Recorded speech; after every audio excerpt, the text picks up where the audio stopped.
request everyone's attention. This is Devcon 1. All personnel should be on high alert, because today we're going to explore one of the most obscure characters from the Transformers franchise, Devcon. Devcon was a bounty hunter, one of the few to be successful during the Great War. He absolutely despised the Decepticons, making it his mission to take down those that were too dangerous for the other Autobots to handle. It's always been uncertain who he worked for or who he collected his money from. According to the comics, he was very friendly, polite, and funny too, but his experience as a peace marshal during the war turned him into this cold-hearted cynic, and as far as his name is concerned, it was a deliberate wordplay on the actual word Devcon, but the writers weren't allowed to use it because of the ban on the word nuclear during the Cold War period, so instead they came up with a sound-alike name for this fantastic character from the Generation 1 series. Before we go into our explanation, we have a very small request. If you like our content, please support us by subscribing to our channel. This is a small click for you, but for us, it means a lot. Thank you. Let's begin. Who is Devcon, and how is he relevant in the Transformers universe? The war had left Devcon feeling an overwhelming sort of desolation. He even left the Wreckers due to disagreement with their questionable methods of interrogation. He preferred a solitary lifestyle as it allowed him to focus on his tasks without being drawn into emotional attachments. This lone wolf attitude has distracted the attention of Night Alpha Trizer, who sees potential in Devcon joining his team and reshaping his aggression into fine edge. Devcon now works as a bounty hunter, tracking criminals and returning them to Cybertron for judgment. He has been chasing one particular mercenary, Flame War, who has eluded him at every juncture. Not only is Devcon always one step behind, Flame War knows it and taunts him whenever she can. When Trizer asked Devcon to join the Knights of Cybertron, the lone wolf only had one demand before accepting: everyone must stay out of the way when it comes to apprehending his arch-nemesis. Devcon is incredibly relevant to the franchise because he is one of the few characters who are completely devoted to saving humanity. He has no personal motives of his own, no means to an end. He may seem indifferent most of the time, but he is a heroic Autobot who is also the symbol of hope for humans in quite a few ways. One thing about him that is very commendable is his complete dedication to the Autobot cause. He is also known for his resourcefulness, often using any means necessary to complete his missions.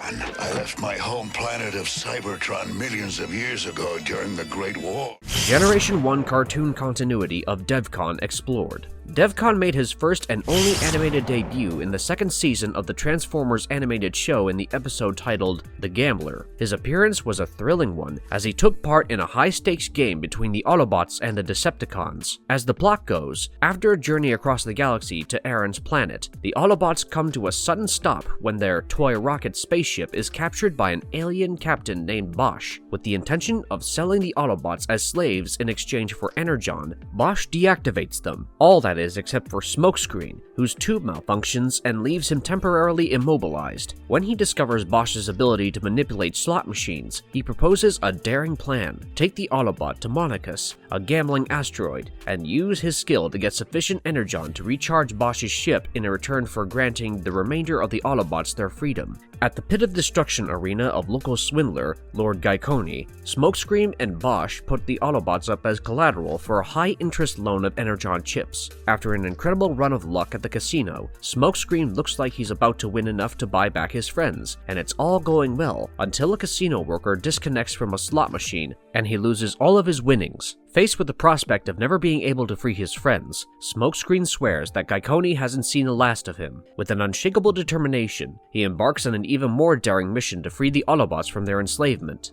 Dirge and Ramjet arrived on the planet, with Astrotrain providing the transportation, and made their way to the city. It wasn't long before a mysterious blue Autobot followed them. Smokescreen encountered the mysterious Autobot in a local tavern, and upon introducing himself, he revealed he was a bounty hunter searching for Decepticons. Upon arriving in Gaikoni's lair, the two Decepticon planes demanded a share of his profits, and he obliged, inviting them to stay and watch the upcoming battle in his arena. The battle was between the Autobots and the Animalians, and to ensure the Animalians would win, Gaikoni provided the Autobots with unstable Energon, which would eventually wear off, making them defenseless. The fight began with Optimus Prime taking on an ugly red lizard Animalian. At first, Prime was doing well, and many of the patrons were betting on him. However, his power gave out, and he was eventually overcome. Inferno was then forced into the ring for the next fight, but before it started, Smokescreen filled the arena with smoke. forcing everyone to evacuate. Ramjet and Dirge chased him down, but Devcon came to his rescue. Glyconi and the Decepticons quickly loaded Astrotrain with energon cubes, prepared to make a hasty escape. However, Smokescreen, Devcon, and Bosch arrived, and a fierce battle ensued. Smokescreen deployed his smoke to disorient the Decepticons, and they quickly got away aboard Astrotrain as Devcon pursued them. After the Autobots were restored to their normal selves, Bosch offered to take them back to Earth with a brief stop at Casino Row.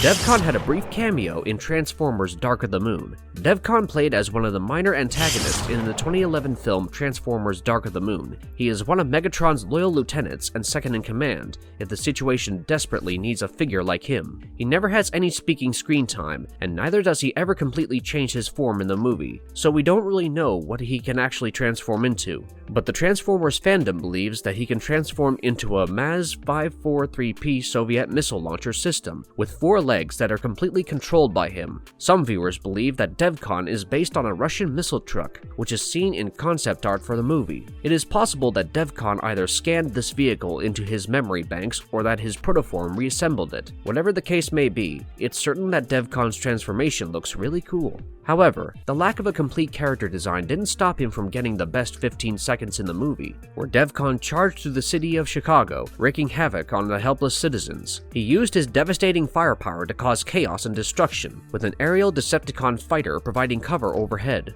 Devcon rampaged through the crowded streets, wreaking havoc on the fleeing humans below. His powerful weapons left a trail of destruction in their wake, devastating entire neighborhoods and leaving the city in ruins. Megatron's attack left the city in a state of disarray, and Devcon showed no mercy. As the Autobots hurriedly escaped from the smashed building, Devcon and several other Decepticons surged up the nearby building, raining down shots at the retreating bots. Despite their efforts, Ratchet and Optimus Prime managed to thrust them back and keep the Autobots safe. Devcon eventually met his end at the hands of the Wreckers. They were a trio of engineering geniuses who had come to Earth aboard the Autobot spaceship Xantium. They rarely left the secret Autobot launch facility at Cape Canaveral, partly due to their responsibility of caring for their ship and partly due to their arrogant nature. They helped engineer the Autobots' masquerade of leaving Earth and their assassination by Starscream, and were involved in the battle for Chicago. In the midst of the fight, they were influential and vicious fighters, taking down many Decepticons and even challenging Shockwave. They also saved Optimus Prime from an embarrassing situation. The Wreckers were among the surviving Autobots and agreed to make Earth their true home. They set up pillars all over the world, releasing them and allowing Cybertron to be transported to Earth. When facing off against Devcon, Topspin shot at him while Roadbuster fired 2 rockets. Bumblebee and Ratchet were successful in taking down the Space Bridge pillar, and soon after, the Wreckers managed to bring down Devcon. They climbed on him and blasted him in the head, ending his life.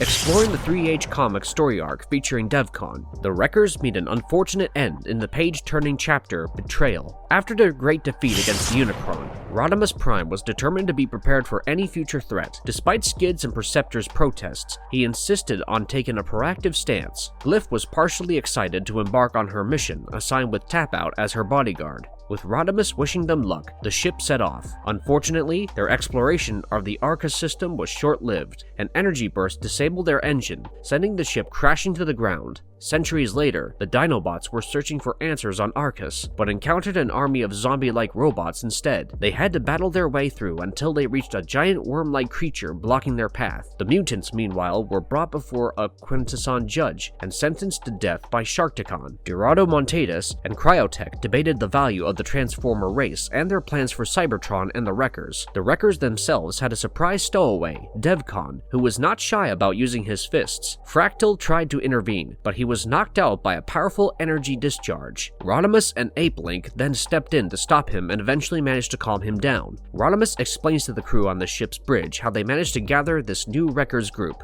Devcon, the only surviving Cybertronian peace marshal, is not pleased with Packrat joining them, describing him as a 2-bit thief with a conviction record 6 parsecs long. The Decepticons don't talk. proving Devcon's point. Meanwhile, RC, Ramulus, and Apelink are trying to fix Fractal's misaligned laser core, which happened due to RC's reformatting job. Apelink decides to use his transfer interlink to download the body frame of an old comrade and load the diagnostic program into it. The newly created bot starts to fix Fractal and ask questions. Spitor and Sonar in the stern of the ship had just gotten through their encounter with Devcon when a loud blast caused the entire area to shudder. Devcon recognizes it as internal sabotage, and Packrat, despite Primal Prime's orders, jettisons the section. Spitor, Sonar, and the deployers are left behind as the aft section explodes. Rodimus is outraged, and Prime orders Packrat to be relieved of his duties and escorted off the bridge by Cyclonus and Devcon. At the repair bay, Prime discovers that Fractal has been rescued,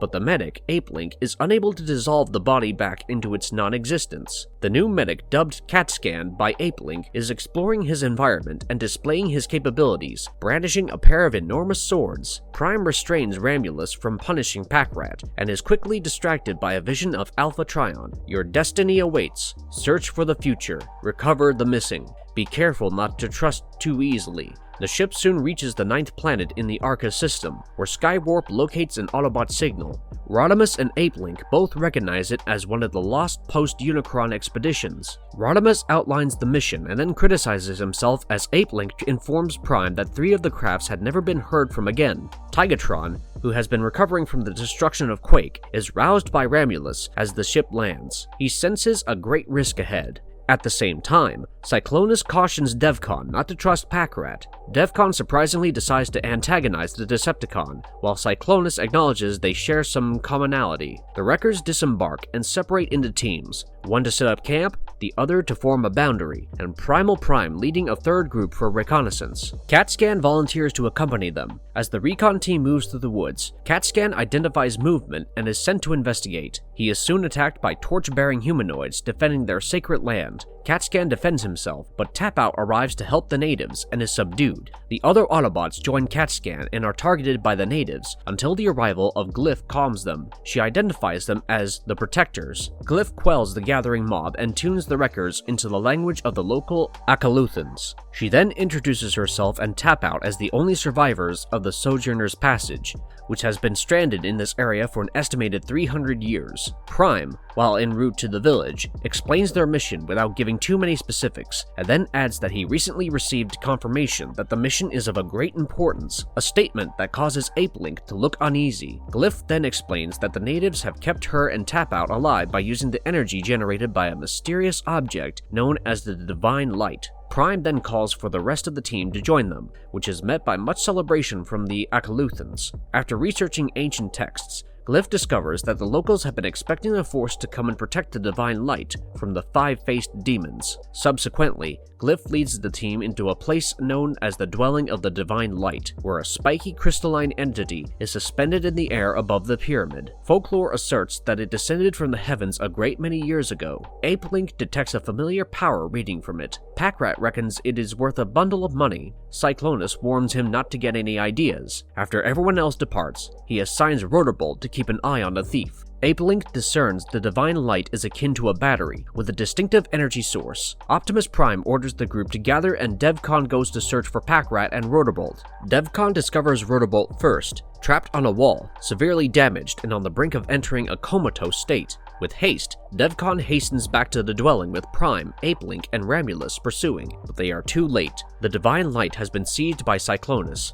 The gigantic air warrior throws Packrat's ruined body aside, vowing to become the leader of a new Decepticon empire, and soars into the sky as Devcon promises to take revenge. Glyph arrives and Prime has to break the news that the Protectors have failed. CatScan was able to restore Devcon to his original Autobot form, though his personality remained unchanged. Uninterested in Apelink's offer to join the team, Devcon made a flippant comment about killing a former ally before flying away to hunt down Cyclonus. The latter called Cryotech to announce his success as the former had anticipated Vector Sigma's intervention, which resulted in Cyclonus colonists infiltrating the Wreckers, Cryotech mocked the Quintessons for their ambition to conquer Cybertron with the Oracle and its stories and myths before boasting that he had taken the first step in overwhelming time itself. The Wreckers issue number 4 has one of the most intricate backstories of any Transformers comics. Initially, the ongoing The Wreckers storyline was intended to be 5 issues long, but due to 3H losing its license from Hasbro after 3 issues, it was left unresolved. Years later,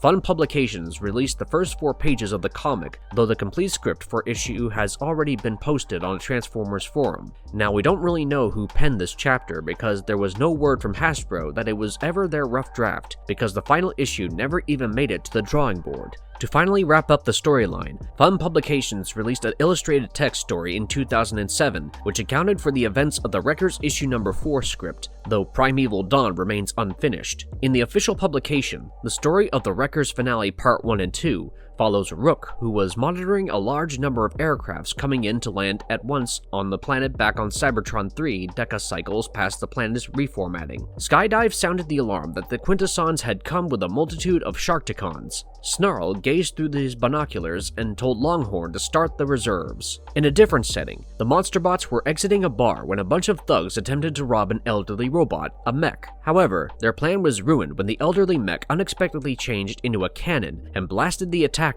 Meanwhile, Devcon asked the Dinobots if Rusty Mace, the recently acquired shuttle, was suitable for flight. The ship had had its parts restored by Reptron, a stowaway aboard the vessel. Reptron was hesitant to tell them where he got the components. The Transformers left the hangar, and Alien was extremely angry to find his ship had been stripped of its components. The narrative from this point onwards has not been released officially.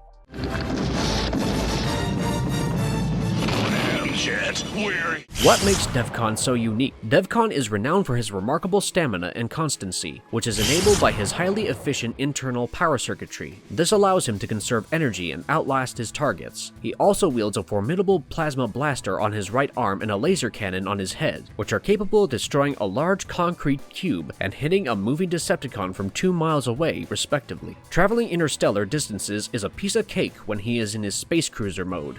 Our renowned bounty hunter is a feared opponent to the Decepticons. He's traveled the stars for millions of years in his relentless pursuit of destroying every Decepticon there is. The aftermath of the Third Great War, however, wasn't all guts and glory, or in this case, shall we say, nuts and glory. He mostly kept to himself and was seen as some sort of a loner who preferred to rely on his own strength and skills over cooperating with other Autobots. Despite his fiercely independent streak, his solitary lifestyle has left him increasingly detached from his former allies. His strength and capabilities are unmatched, yet he lacks the ability to reach out and ask for help from other Autobots. And if you liked our content, don't forget to leave a like and subscribe to us if you haven't already. Have a good one and be safe. Thanks, everyone. My name is Devcon. I left my home planet.